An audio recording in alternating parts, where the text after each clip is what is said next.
What's up, everybody? Larry here, looking to take you through a shoulder and arm workout this morning. Parked outside the gym, letting the pre-workout kind of kick in. Went pre-workout without it yesterday. Oh, that was a long day. That was a very long day. For some reason, my body likes to jumpstart on a lot of caffeine in the morning, and then as the day wears on, like I could take normal doses with like coffee and all that and be just fine. Need to calm down on the energy drinks, though. I don't want heart palpitations, so it would probably help if I went to bed at a decent time, but that's okay. That's something that we'll work on. So, shoulders and arms. Why this pairing? Usually I like to train chest and shoulders, but lately I just haven't been having enough time in the morning, and that's my main thing, is just having the time to really squeeze those body parts together. So really just slamming chest by itself, getting in and out around about 45 minutes to an hour for just chest alone. And the other reasoning is that I feel that grouping these smaller body parts together is more of kind of an intelligent programming choice. Like, I understand I'm putting shoulders through work twice a week, and the shoulder is a delicate joint. But with this workout, it's not really heavy on the pressing, much more lateral base, cable base, some machine movements. You may see a free weight here and there, but you'll see a press movement, at least one, but it's not like I'm putting the shoulder through a whole lot of stress joint wise. And plus, it's just putting smaller body parts together to get in and out the gym faster. So really, that's all it is. It's a time issue. It's not because I think that training chest and shoulders together is inferior. It's just I just literally don't have enough time. So we're going to go through this workout. I'm going to give you my take on arm training and my take on shoulder training. Probably see a couple of new pieces of equipment that you may have seen or may not have seen before. And we'll get into it. All right, let's get going. All right, I'm filming this inside of a Costco, so if you hear a noise, that's what it is. People shopping and walking around with that dare coronavirus. Anyway, warming up with some rotator cuff work. This is on the Atlantis rotator cuff machine that Bob's just got. I like doing this for the simple fact that I think everyone should do some type of rotator cuff work before they get into any heavy pressing or any type of direct shoulder or chest work. Really helps to warm up the rotator cuff and get it stronger. And that's one thing that I should probably do, is to get my rotator cuff stronger so it can withstand the brutality or lack thereof of a couple of different chest workouts per week, or a couple of different press workouts per week. All right, so starting off the customary bodybuilder way with some side laterals. This done here on the Arsenal Strength machine. I like this machine a lot. With it, you have to kind of make sure that you got your elbows bent and not necessarily your arms totally straight, and get a nice strong contraction at the top of the movement. So when you're constructing any type of shoulder routine, it's good to warm up, in my opinion, with a bit of an isolation movement.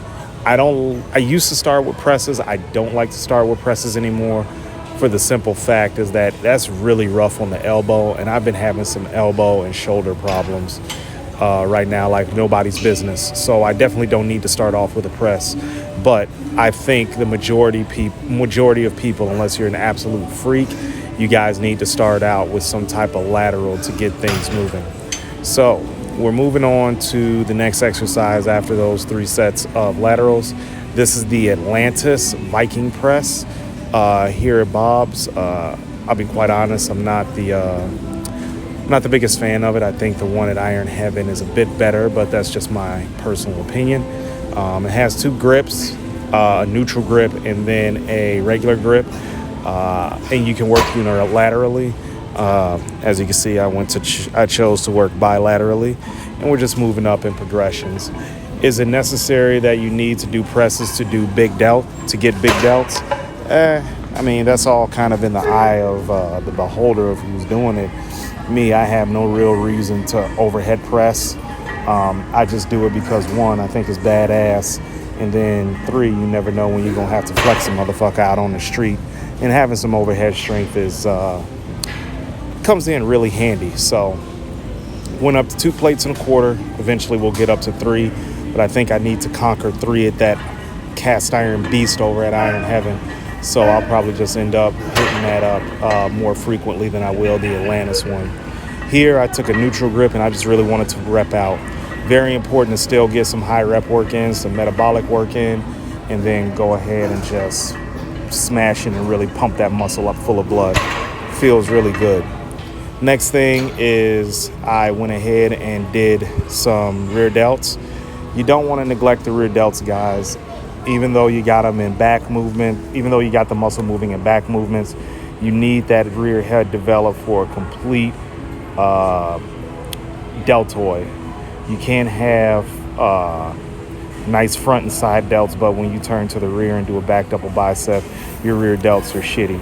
So always make sure that you're really squeezing those rear delts and really getting that work in. Went ahead and did a couple of sets of 25, and really you could just burn the hell out of them. They don't really respond that well to load, so that's what I ended up doing. So a couple of sets here, and like I said, this is the flex fly, so you could definitely get a really good burn and pump in this one. Shoulders done. Now we're moving on to arms. With arms, what I usually like to tell people is to aim for a full pump. Use some decently heavy weight if you can, but the contraction, making sure you squeeze, those are some important factors, because you have to figure that you're hitting rows heavy, you're hitting your chest and shoulder work heavy, so that puts a tremendous amount of pressure on the arms already. So with an individual arm day, it's really just a top off, you know what I mean? So, but that doesn't mean that it's not difficult. So I'm gonna go through an arm session. We're gonna put a lot of blood in the muscle. We'll probably handle a little bit of weight, see how I feel, but other than that, we're just gonna push blood, push blood, push blood. So let's get moving. First movement I like for triceps is a press down. Usually I stick with the rope, but this time I went ahead and did the easy curl bar.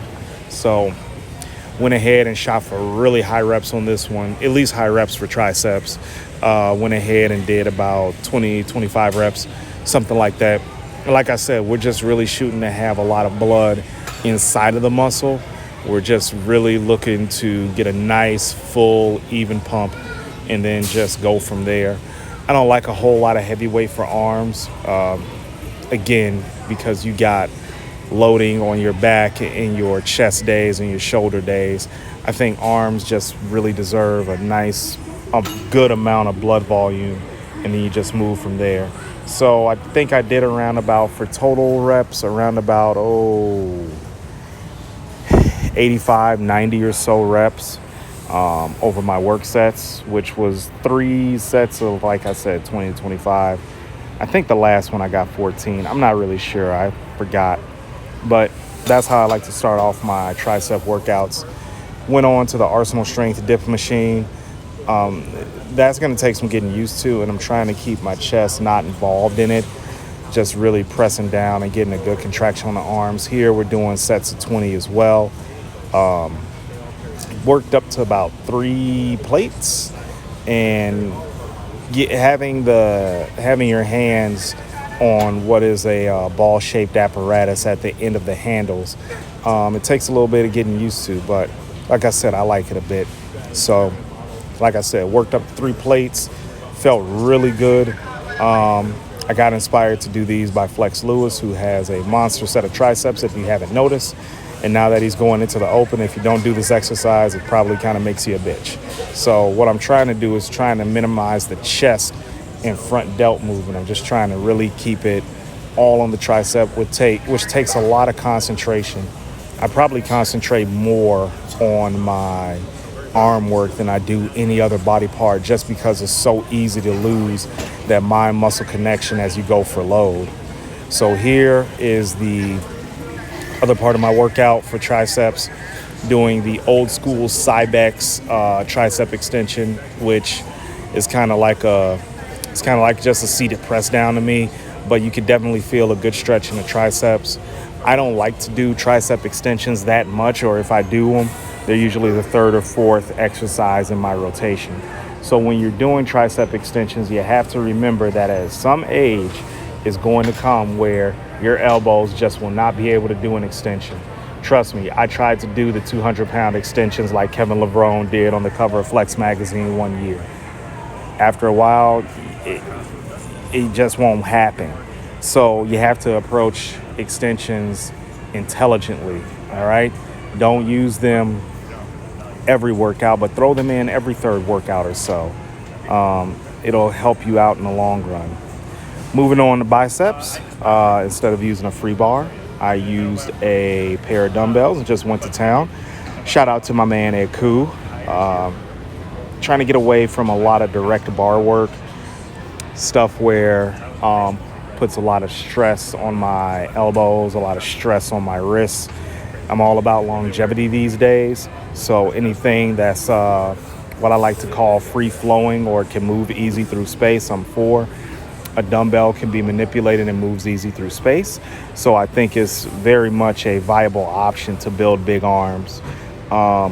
You can do these alternating, which is my preferred method, but as I was compressed for time, I went ahead and just did these 2 arms at a time and just trying to get a full contraction, full squeeze, and just trying to pump that bicep up with a lot of blood. Top set was around about 45. All right, little ditty right here that I like.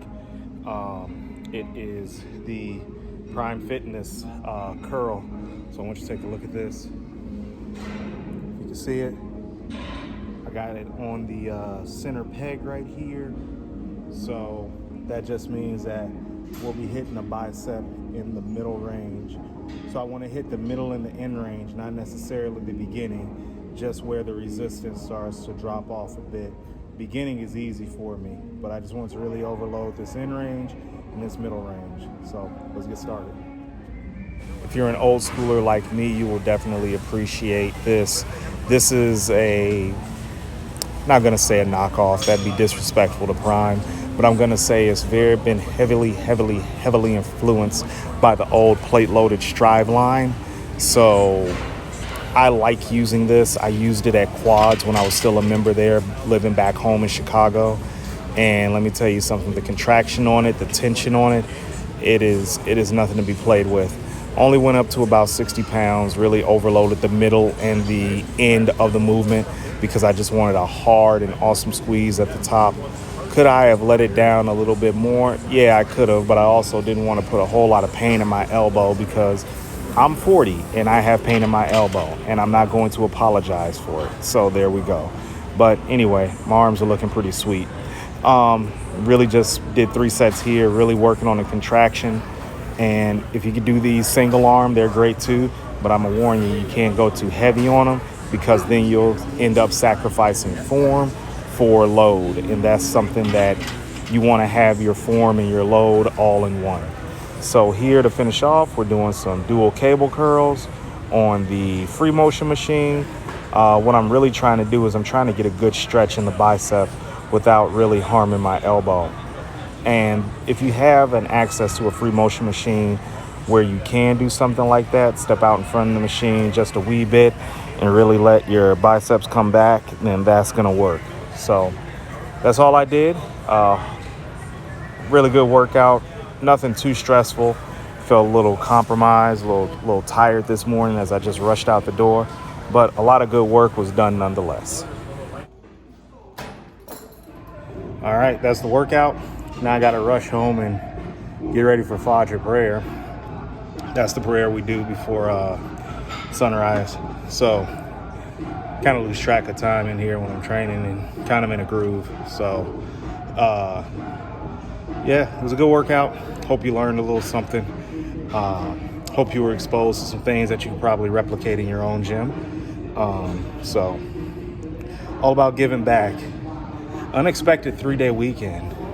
Hopefully it will just stay a 3-day weekend. Won't get into particulars, but interesting development came up. So we're gonna keep it moving. But until next time, thanks for watching. Thank you for supporting the YouTube channel, all 10 of you. If there's more, thank you too. So y'all have a great weekend. Be safe and wash your goddamn hands, please.